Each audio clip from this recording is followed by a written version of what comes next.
and I see this little cove, and I say, let's go in the cove. And I'll make some macaroni and cheese, and I'm so happy to show my kids the boat. Right. I'm also nervous they're not gonna like it. We run right into a fucking mud, we just go right in the mud.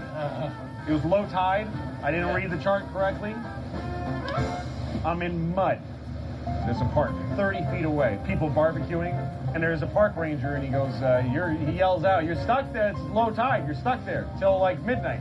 My kids are really crying now. I'm like, shut up to the guy. And I get on the radio, and I go, Coast Guard, like I thought the Coast Guard would come and dig me out. Yeah. Because they didn't even answer. Now the water has receded so much that there's mud all around me. The police boat is in the water, and the guy yells across, are your kids okay? And I go, they're all right. He asked me if I could get out and walk on the mud. I took a pole, and it was like quicksand. Yeah. I would have died in the mud. People are starting to form at the park. They're starting to figure out who I am.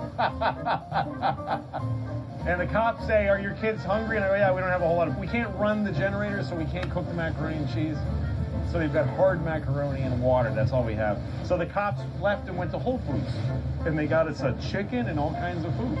But now there was a big expanse of mud between me and them. I needed to throw them the line, and I throw them the line, and it's not getting there. And I pull it back, and now I'm covered in mud. I put a pot on the line, and I'm swinging it and trying to throw it. And people on the shore are going, you can do it, Louie! All these Hispanic people from Harlem. And then it would go in the mud, and they go, oh, you suck, man! They're all, boo! And finally the cops see a fisherman, a fishing boat, and they turn on the lights, they pull him over, and they get him on their boat, and he casts me a line with a weight on it. And I tied my rope to his line, and he pulled my line in. And then they tied a big garbage bag with food in it to the line, and I stood on the back of the boat, and I pulled. It was the hardest thing I ever did physically, like in my life. But I wanted to feed my kids. I was so desperate to feed my kids. And I pulled this, and people were cheering. It was insane. My oldest daughter, she was like, Daddy, take all your clothes off in the shower of the boat. And she gave me water bottles, and I cleaned off.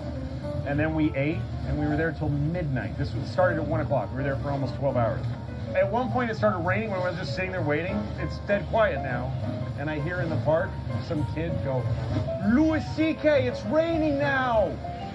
And then this guy who lives on his boat, he came. That's how I met him.